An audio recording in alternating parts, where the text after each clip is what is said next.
अनि आइटम छुट्टै छ नि त थोरै यो चाहिँ हाम्रो बफेल हो गाइस। बफ धेरै पछि बफलाई झ्याप्प बनाएर खाने हो। राम्रोसँग देखियो के धेरै हो नि बबाल देखिएछ ल। यसमा अब सब कुरा मिक्सकट गर्दाखेरि त आज फेरि 2 कुकर भात खाने हो।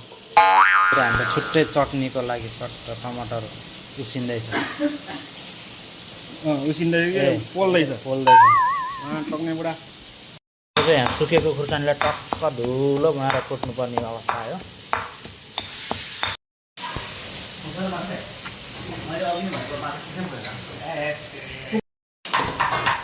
पानी त है कति सुक्न गाह्रो हुन्छ। बबाल देखेछ त यार। हैँसी बबाल सुकुटी। अचार चाहिँ रेडी भइसकेको छ है। टमाटर र रातो खुर्सानी अनि सबै कुरा मिक्स गरेर दामी टक्क प्याज हालेर सरर त्यसको पानी सुकिसकेपछि सबै हाल्नु होला नि। खोइ उसलाई नि होला उसलाई त भइसक्यो दाललाई।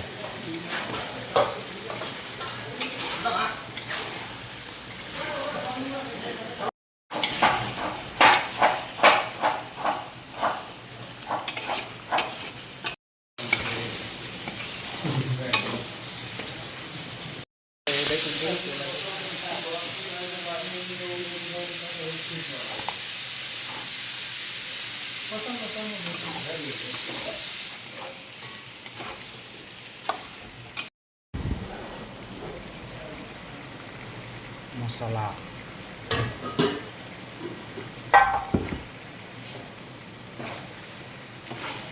त्यो नहाल्नु पर्छ।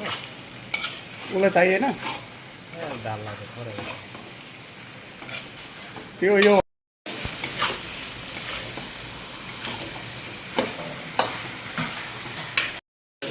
मेन कुटेको हालेपछि अरू त खासै नहाल्नु।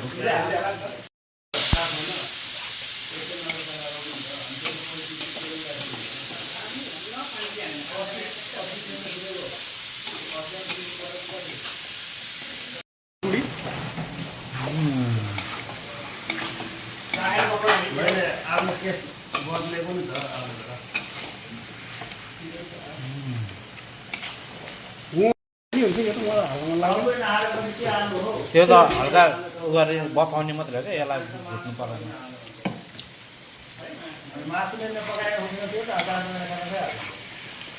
होइन यो म कहिले हालेन रेडी भइसकेको छ।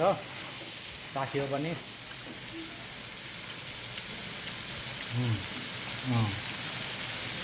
धनियाँ सब त भयो। खोइ पानी ल्याइदिनु धेरै नहाल्नु थोरै। धनियाँ ओ लिम्बू धनियाँ पुग्दैन। धनियाँ नि कस्तो कन्जुस गरे त यार।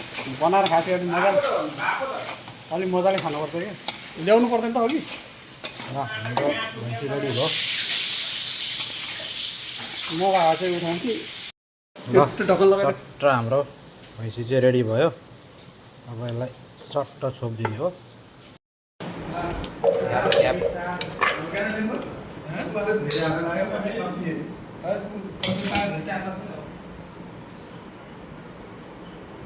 एक चम्चा हाल अनि पछि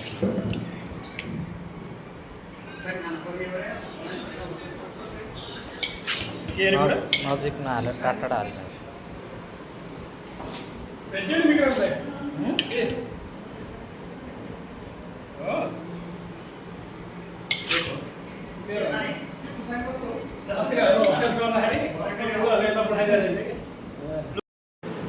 दाल हाल साइड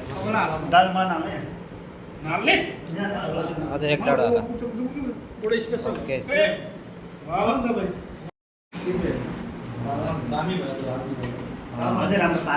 यो चाहिँ मेरो आइटम एक रास। हिजो 1 कुकर खाँदै आज 2 कुकर। भैँसीको मासु, अचार, दाल, कागती, सलाद। 20 मिनट कसरी छ